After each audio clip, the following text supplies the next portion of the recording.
woman in the world, and that I was using her infamously. But everything was then just settled between Miss Grey and me. To retreat was impossible. All that I had to do was to avoid you both.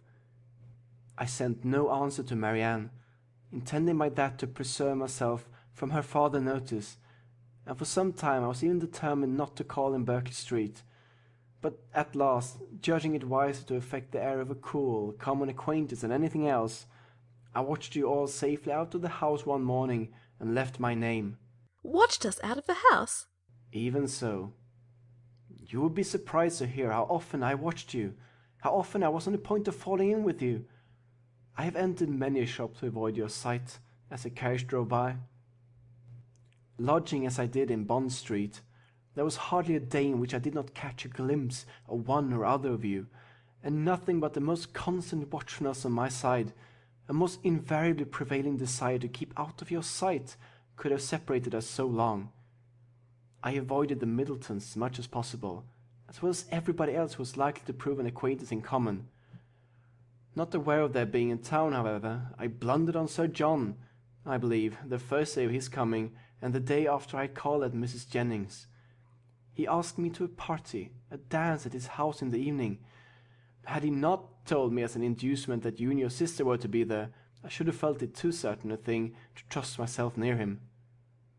The next morning brought another short note to Marianne, still affectionate, open, artless, confiding, everything that could make my conduct most hateful. I could not answer it. I tried, but could not frame a sentence. But I thought of her, I believe, every moment of the day. If you can pity me, Miss Dashwood, pity my situation as it was then. With my head and heart full of your sister, I was forced to play the happy lover to another woman. Those 3 or 4 weeks were worse than all. Well, at last, as I need not tell you, you were forced on me. And what a sweet figure I cut! What an evening of agony it was! Marianne, beautiful as an angel on one side, calling me Willoughby in such a tone. Oh God, holding her hand to me, asking me for an explanation with those bewitching eyes, fixed in such speaking solicitude on my face. And Sophia, jealous as the devil on the other hand, looking all that was. Well, it does not signify, it is over now. Such an evening. I ran away from you all as soon as I could, but not before I had seen Marianne's sweet face as white as death. That was the last look I ever had of her, the last manner in which she appeared to me. It was a horrid sight, yet when I thought of her today as really dying, it was a kind of comfort to me to imagine that I knew exactly how she would appear to those who saw her last in this world. She was before me, constantly before me as I travelled, in the same look and hue. A short pause of mutual thoughtfulness succeeded. Willoughby, first rousing himself, broke it thus. Well, let me make haste and be gone. Your sister is certainly better, certainly out of danger. We are assured of it. Your poor mother, too, doting on Marianne.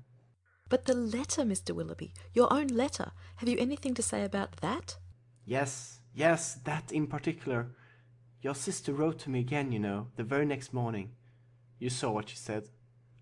I was breakfasting at the Ellisons, and her letter, with some others, was brought to me there from my lodgings. It happened to catch Sophia's eyes before it caught mine, and its size, the elegance of the paper, the handwriting altogether immediately gave her a suspicion. Some vague report had reached her before of my attachment to some young lady in Devonshire, and what had passed within her observation the preceding evening had marked who the young lady was, and made her more jealous than ever. Affecting the air of playfulness, therefore, which is delightful in a woman one loves, she opened the letter directly, and read its contents. She was well paid for her impudence.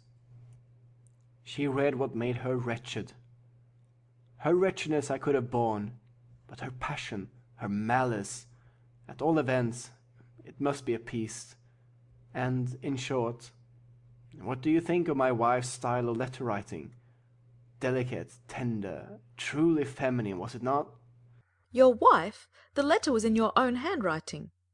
Yes, but I had only the credit of servilely copying such sentences as I was ashamed to put my name to. The original was all her own happy thoughts and gentle diction. What could I do? We were engaged, everything in preparation, the day almost fixed. But I am talking like a fool. Preparation, day. In honest words, her money was necessary to me, and in a situation like mine, anything was to be done to prevent a rupture. And after all, what did it signify to my character and the opinion of Marianne and her friends? In what language my answer was couched? It must have been only to one end. My business was to declare myself a scoundrel, and whether I did it with a bow or a bluster was of little importance. I am ruined forever in their opinion, said I to myself. I am shut out forever from their society. They already think me an unprincipled fellow. This letter will only make them think me a blackguard one. Such were my reasonings, as, in a sort of desperate carelessness, I copied my wife's words, and parted with the last relics of Marianne. Her 3 notes, unluckily they were all in my pocket-book, where I should have denied their existence, and hoarded them forever. I was forced to put them up, and could not even kiss them. And the lock of hair, that too I had always carried about me in the same pocket-book, which was now searched by Madam with the most ingratiating virulence. The dear lock, every memento was torn from me. You are very wrong, Mr. Willoughby, very blamable, said Eleanor, while her voice, in spite of herself, betrayed her compassionate emotion. You ought not to speak in this way, either of Mrs. Willoughby or my sister. You had made your own choice. It was not forced on you. Your wife has a claim to your politeness, to your respect at least. She must be attached to you, or she would not have married you. To treat her with unkindness, to speak of her slightingly, is no atonement to Marianne, nor can I suppose it a relief to your own conscience. Do not talk to me of my wife, said he with a heavy sigh. She does not deserve your compassion. She knew I had no regard for her when we married. Well, married we were, and came down to Combe Magna to be happy, and afterwards returned to town to be gay. And now, do you pity me, Miss Dashwood, or have I said all this to no purpose? Am I, be it only 1 degree, am I less guilty in your opinion than I was before?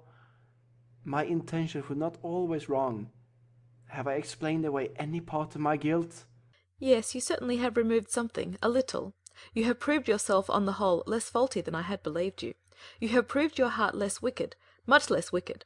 But I hardly know, the misery that you have inflicted, I hardly know what could have made it worse. Will you repeat to your sister when she is recovered what I have been telling you? Let me be a little lightened too in her opinion as well as in yours. You tell me that she has forgiven me already. Let me be able to fancy that a better knowledge of my heart and of my present feelings will draw from her a more spontaneous, more natural, more gentle, less dignified forgiveness. Tell her of my misery and my penitence. Tell her that my heart was never inconstant to her, and if you will, that at this moment she is dearer to me than ever. I will tell her all that is necessary to what may comparatively be called your justification, but you have not explained to me the particular reason of your coming now, nor how you heard of her illness. Last night, in Drury Lane lobby, I ran against Sir John Middleton, and when he saw who I was, for the first time these 2 months, he spoke to me. That he had cut me ever since my marriage, I had seen without surprise or resentment. Now, however, his good-natured, honest, stupid soul, full of indignation against me and concern for your sister, could not resist the temptation of telling me what he knew ought to, though probably he did not think it would, vex me horridly. As bluntly as he could speak it, therefore, he told me that Marianne Dashwood was dying of a putrid fever at Cleveland. A letter that morning received from Mrs. Jennings declared her danger most imminent. The Palmers are all gone off in a fright. I was too much shocked to be able to pass myself off as insensible even to the undiscerning Sir John. His heart was softened in seeing mine suffer, and so much of his ill will was done away that when we parted he almost shook me by the hand, while he